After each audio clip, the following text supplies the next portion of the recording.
நீங்கள் பார்த்துக் கொண்டிருப்பது உங்கள் விஜய். விஸ்வா ஏதாவது மரியாதை குறைவா நடந்துகிட்டானா?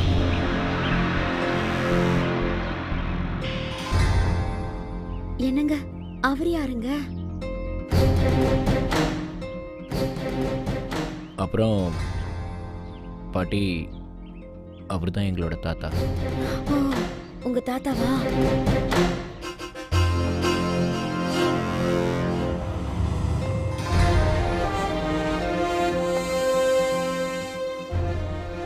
என்ன விஸ்வா? ஒருவேளை விஸ்வா ஏதாவது உங்ககிட்ட தப்பா நடந்திருந்தாலோ இல்ல மரியாதை குறைவா பேசியிருந்தாலோ அவன் சார்பா உங்ககிட்ட நான் மன்னிப்பு கேட்டுக்கிறேன். இல்லைங்க, அப்படி எதுவும் நடக்கல. மாமா, இவதான் ஜீவிதா.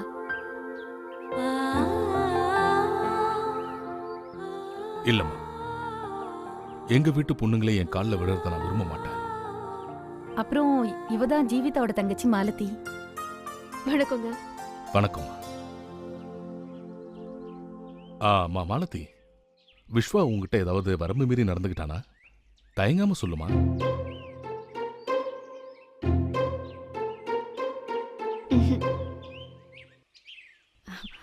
நீங்க எல்லாரும் எங்க வீட்டுக்கு வந்ததுல ரொம்ப சந்தோஷம். டிராவல் பண்ணதுல ரொம்ப டயர்டா இருப்பீங்க. உள்ள வந்து ஃப்ரெஷ் ஆயிக்கங்க. எல்லாரும் டின்னர் டைம்ல சந்திக்கலாம். சரியா 8 மணிக்கு. சரிங்க. சரியா 8 மணிக்கு.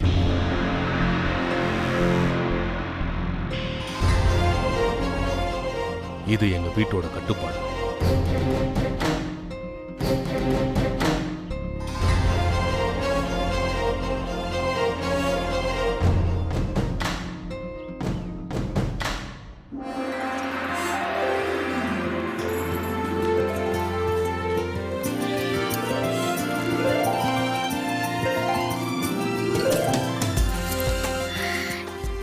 எவ்வளவு பெரிய வீடு!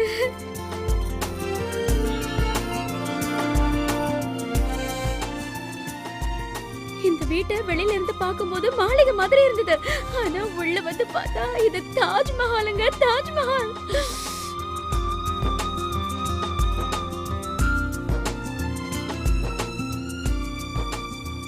அக்கா, இந்த வீடை பார்த்தா 5 ஸ்டார் ஹோட்டல் மாதிரியே இல்ல?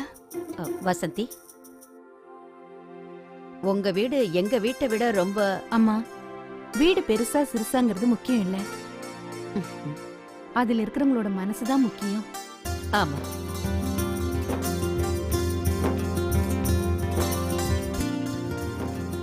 வினய், எல்லாருக்கும் அவங்களோட ரூம்ஸை காட்டு. சரி. அப்புறம் எல்லாரும் கரெக்டா 8 மணிக்கு டின்னருக்கு வந்துடுங்க. அப்பா பஞ்சுவாலிட்டியை கடைப்பிடிக்கிறவரு. கொஞ்சம் லேட் ஆனாலும் அவரு கோவப்படுவாரு. சரிங்க. போலமா?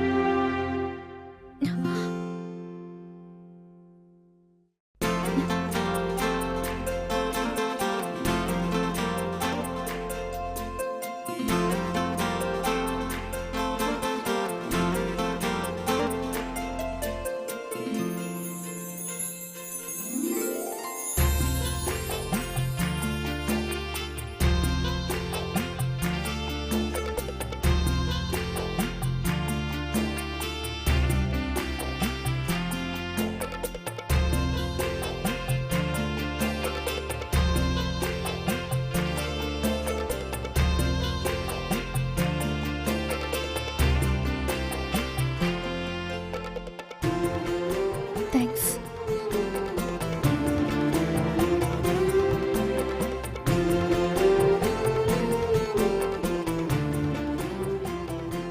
பாத்தீங்களா எவ்வளவு அழகா வீட்டை வச்சிருக்காங்கன்னு?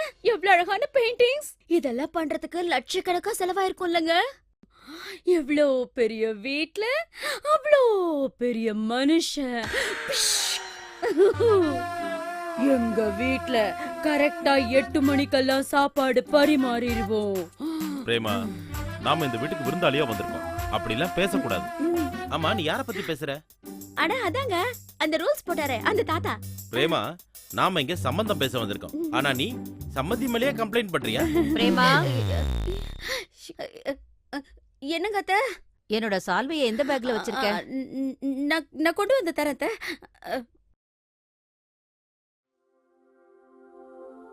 மோகன், இவங்கள பார்த்தா உனக்கு என்ன தோணுது? நல்ல மரியாதை தராங்க. இவங்கள பார்த்தா நல்லவங்களா தெரியுது. என் கனவெல்லாம் நினைவாயிடுச்சு. அதனால ஜீவிதா கல்யாணத்தை சீக்கிரமே நடத்திடணும். இப்படி வசதியான சம்பந்தம் கிடைக்கிறதுக்கு நாம அதிர்ஷ்டம் பண்ணி இருக்கணும் மோகன்.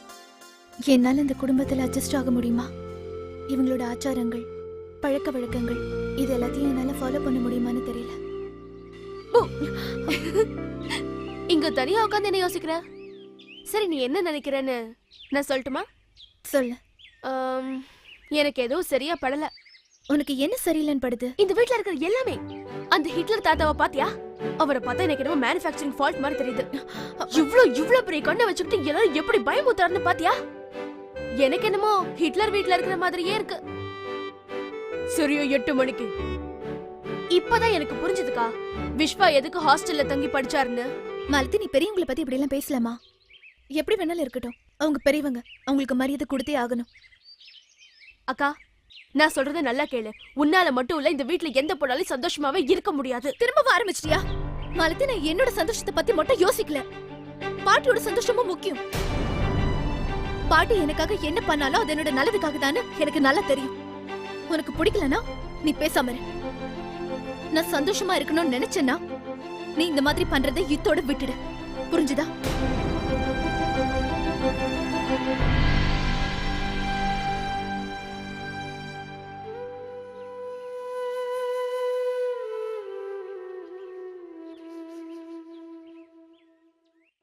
மாலதி, இங்க பாரு, நீ ரொம்ப புத்திசாலி பொண்ணு தானே? என்ன நீ புரிஞ்சுக்க மாட்டியா? நான் உன்னோட செல்ல அக்கா தானே? உன் கூட பிறந்தவல்ல? மறந்துட்டியா? நீ பஸ்ல வரும்போது எதுக்காக விஸ்வாவை அப்படி வம்புக்கு இழுத்தன்னு எனக்கு தெரியாதுன்னு நினைச்சிட்டு இருக்கியா? எதுக்காக தானே? அவங்க உன்னை பத்தி தப்பா நினைக்கணும், இந்த சம்பந்தம் நிக்கணும். அதுக்காக தானே இப்படி எல்லாம் பண்ண? சொல்லு.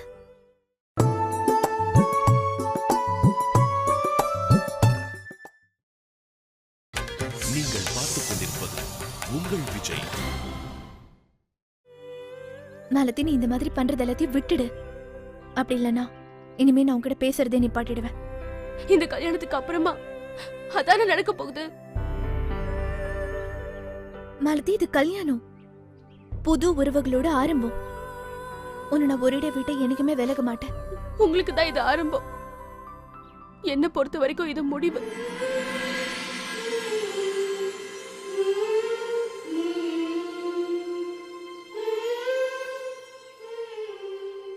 கடவுளே, என் மனசுக்கு ரொம்ப கஷ்டமா இருக்கு. இந்த கல்யாணத்தை தடுத்து நிறுத்தணும்னு ரொம்ப முயற்சி பண்ண, ஆனா எதுவும் ஒர்க் அவுட் ஆகல. ப்ளீஸ் கடவுளே, எனக்கு ஹெல்ப் பண்ணுங்க.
தாத்தா, இங்க உட்காருங்க.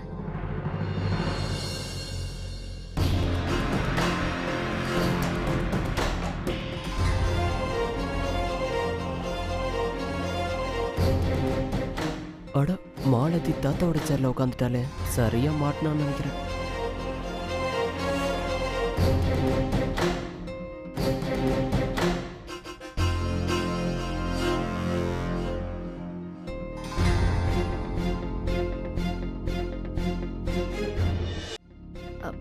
மாலதி அந்த சேர்ல உட்காரு.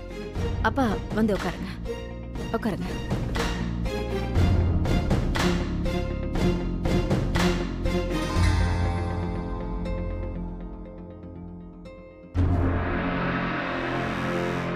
சாப்பிடுங்க.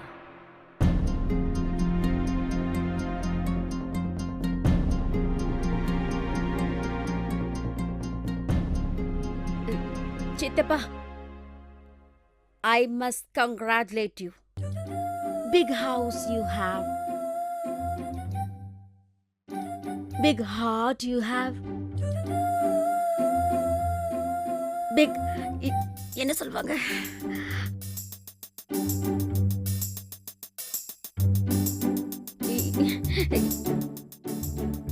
என்ன சொல்வாங்க இத? Stadium like table.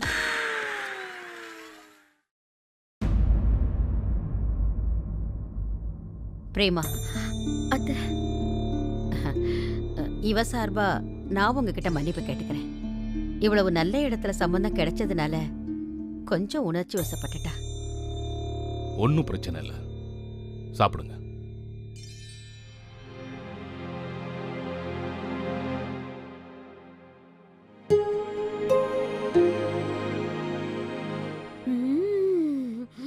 அக்கா, ஷாலினி அக்கா, பன்னீர் குழம்பு ரொம்ப டேஸ்டா இருக்கு. இவ்ளோ டேஸ்டியான குழம்ப நான் இதுக்கு முன்னாடி சாப்பிட்டதே இல்ல. இதை எப்படி பண்ணணும்னு எனக்கு சொல்லி தரீங்களா? பை தி வே, இது பன்னீர் இல்ல, இதோட பேரு டோஃபா. அப்புறம் இதை சமைச்சது நாங்க இல்ல, எங்க வீட்டு சமையல்காரர். யார் சமைச்சான்னு கத்துக்கிட்டா போச்சு.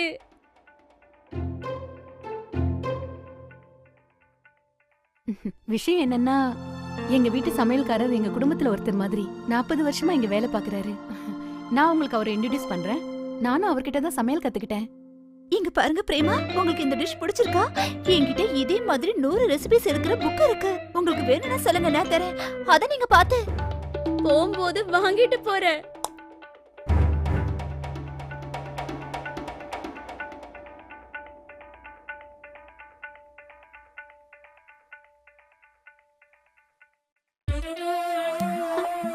என்னங்க இந்த பர்ஃபி இந்த கலர்ல இருக்கு? இது பர்ஃபி இல்ல, இட்டாலியன் டெசர்ட், திராமிசு. என்ன மசு? திராமிசு. நீங்க சொன்ன சரிதான். அண்ணா, ஒரு சோளம் கொடுங்க. எவ்வளோ? 10 ரூபா சார். இங்கே பக்கத்தில் ஏதாவது நல்ல ஹோட்டல் இருக்கா? இருக்கு சார். பேரமவுண்ட் ஹோட்டல் இருக்கு, மயூரா ஹோட்டல் இருக்கு. இந்த ஜட்ஜி வீடு பக்கத்தில் தானே இருக்கு? ஆமாம், பக்கத்தில் தான் இருக்கு.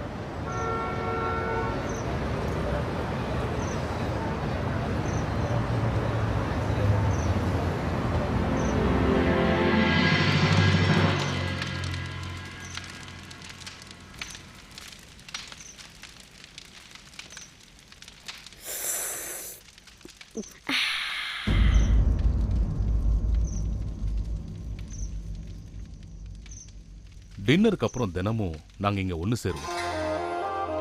குடும்பத்து கஷ்ட நஷ்டத்தை பத்தி பேசிப்போம். இது எங்க அப்பா காலத்துல இருந்து தொடர்ந்து நடக்கிற விஷயம். இன்னைக்கு வரைக்கும் கடைபிடிச்சுக்கிட்டு இருக்கேன். எனக்கு காஃபி சுத்தமா பிடிக்காது. டீ கிடைக்குமா? கிடைக்கும், எதிரில் இருக்க ஹோட்டல்ல. எங்களை உபசரிச்சதுக்கு உங்க எல்லாருக்கும் நான் நன்றி சொல்ல கடமைப்பட்டிருக்கேன். எங்க ஜீவிதா போன ஜென்மத்துல ரொம்ப புண்ணியம் பண்ணியிருக்கணும். இந்த மாதிரி ஒரு நல்ல சம்பந்தம் கிடைச்சதுக்கு. வினய் மாதிரி ஒரு நல்ல பையன், கௌரவமான குடும்பம். எங்க ஜீவிதா ரொம்ப கொடுத்து வச்சவ.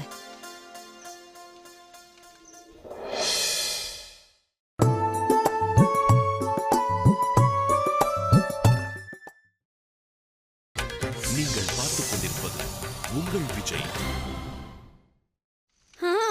அத்தை சொல்றதும் சரிதான். சரி, வேலையோட வேலையா நாம கல்யாணத்தை பத்தின மத்த விஷயங்களையும் பேசி முடிச்சிடலாம்.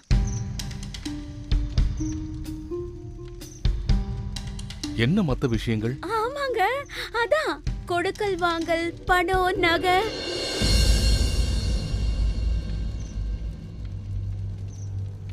வரதட்சணையா நீங்க என்ன கேட்டாலும் நாங்க கண்டிப்பா கொடுக்கறதுக்கு முயற்சி பண்றோம். ஆனா உங்களுக்கு இருக்கிற வசதிக்கு நீங்க இதையெல்லாம் பெருசா எதிர்பார்க்க மாட்டீங்கன்னு நினைக்கிறேன். முன்னாடியே பேசிக்கிறது நல்லது தானே? நீங்க என்ன பேச்சு பேசுறீங்க? உங்களுக்கு தெரியுமா, இந்தியன் பீனல் கோட் 403B அப்புறம் 498A பிரிவின் படி அரசாங்கத்தால 1961ல இருந்து வரதட்சணை கொடுக்கறதோ வாங்கறதோ சட்டப்படி குற்றம்னு அறிவிச்சிருக்கு. அதுவும் ஒரு ஜட்ஜ் வீட்ல உட்கார்ந்து வரதட்சணை பத்தி நீங்க பேசுறீங்களா?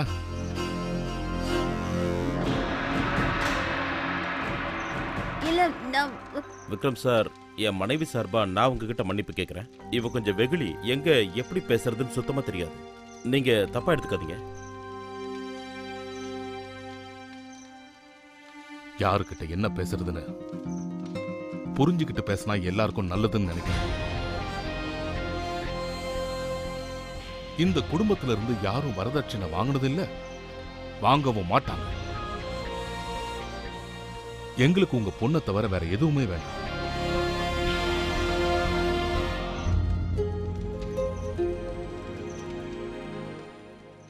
சார், இங்க ஜட்ஜ் வீடு எங்க இருக்கு? ஜட்ஜ் வீடு இங்க இருந்து கொஞ்ச தூரத்துல தான் இருக்கு. இந்த ஊர்ல யாரை கேட்டாலும் வழி சொல்லுவாங்க. ரொம்ப வசதியானவர். அவர் உங்களுக்கு தெரிஞ்சவரா?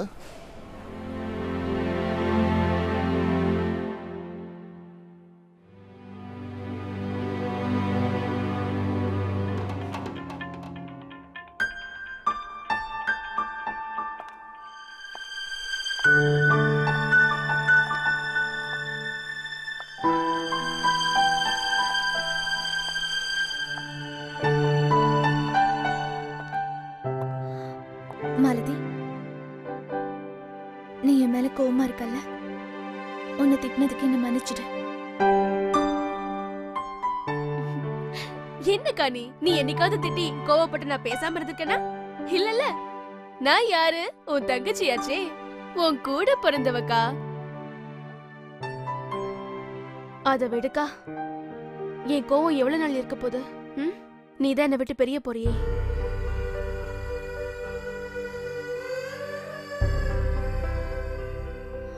மாலதி,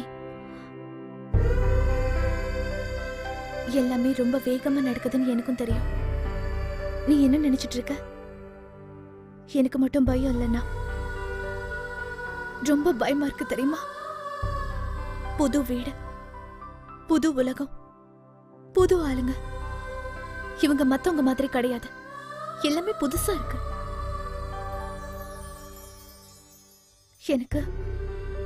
எனக்கு ரொம்ப கவலையா இருக்கு. இவங்கள ஒருத்திய என்னால இங்க வாழ முடியுமான்னு தெரியல. அந்த கவலையில தான் நான் உன்னை இன்னைக்கு திட்டிட்டேன். அது என்னோட தப்புதான். நீ உன்னோட மனசுல என்ன யோசிச்சுட்டு இருக்கேன்னு நான் ஒரு வாட்டி கூட கவலைப்பட்டதில்ல.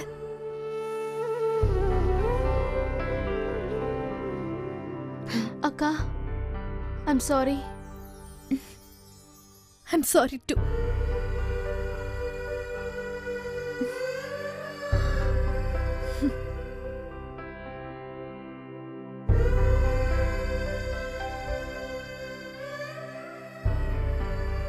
கடவுளே, அக்கா சந்தோஷமா இல்லைன்னு நான் சொன்னேன்ல. இன்னும் 24 மணி நேரத்துக்குள்ள இந்த சம்பந்தத்தை நீங்க தான் தடுத்து நிறுத்தி ஆகணும். அப்பதான் நானும் அக்காவும் சந்தோஷமா ஒன்னா இருப்போம்.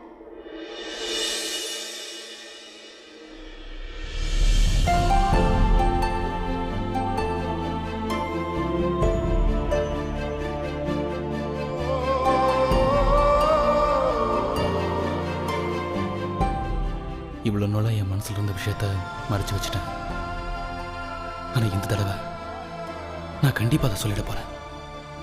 அதுக்கப்புறம் நாம சந்தோஷமாக வாழ்க்கை நடத்தலாம். சந்தோஷமா.